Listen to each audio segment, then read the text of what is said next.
I actually do love being a wedding planner. It is an immense privilege to be involved in somebody's day and to be involved so closely. And the fact that you can start with a completely blank canvas and, you know, bring a couple's ideas and what they want to reality is something that's very special. Well, I first considered becoming a wedding planner after I planned my own wedding, actually. But I didn't actually act on it for a couple of years after that. When I was planning my own wedding, I actually went through quite a lot of the stress and logistical issues that a lot of couples face, because I was actually based in Nottingham at university.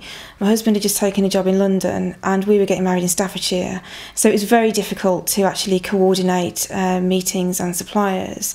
So from that, I actually felt I got quite a good understanding of what a lot of modern couples actually face trying to plan their wedding. A wedding planner really, I think, has a multifaceted role in that we're there to take the strain out of planning a wedding. So we're sort of a manager, we're also a designer, a mediator and a negotiator. So we wear lots of different hats when we're actually planning a wedding. But the key thing is we are there to free up a couple's time. You know, people are so busy these days with long jobs, working long hours, and also, you know, some have young families that take up so much time. So whilst everybody's out at work, we run day to day and we can actually do all of the legwork that's involved. You know, free up the time and the stress, and also, you know, give that peace of mind that, you know, the people that we are recommending, we've thoroughly vetted, we've personally, you know, met them, we've seen their work, and we know that they're professional and are working to a high standard. And it really sort of gives that extra professional touch to a wedding. We think of a lot of little things that we've learnt from experience, just makes things flow more smoothly on the actual day.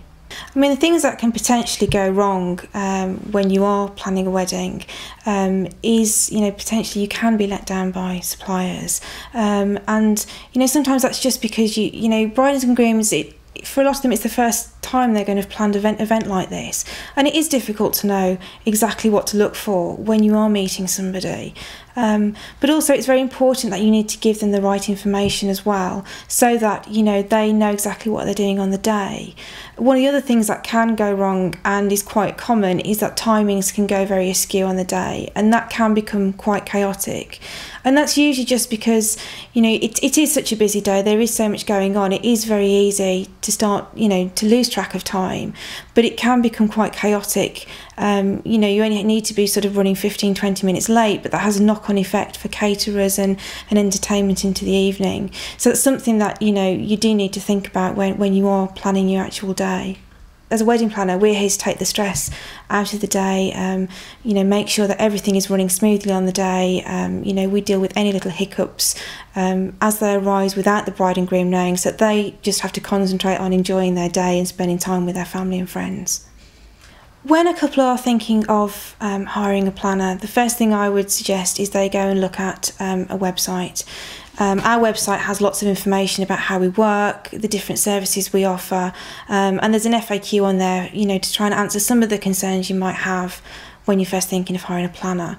The next thing would be to contact us directly, you know, have a chat with us, explain what you're looking for and see how we can help you.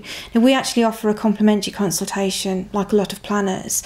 So we actually would meet you at a time and place that's convenient for you, and have a chat about your wedding, what you're looking for, you know, what you want. And following on from that, we'd generate a proposal which would summarise the meeting, outline the services that we're going to provide and a quotation, and then if they're happy with that, that's when we'd actually, you know, get down to the nitty-gritty of actually doing the planning. Once we've been hired, the first thing we would actually go and do for a full planning service is we'd actually start on the design of the wedding. So we'd create a design board based on what the bride and groom have told us that they're looking for, to help them sort of create a colour scheme and a theme and give lots of ideas to start them off.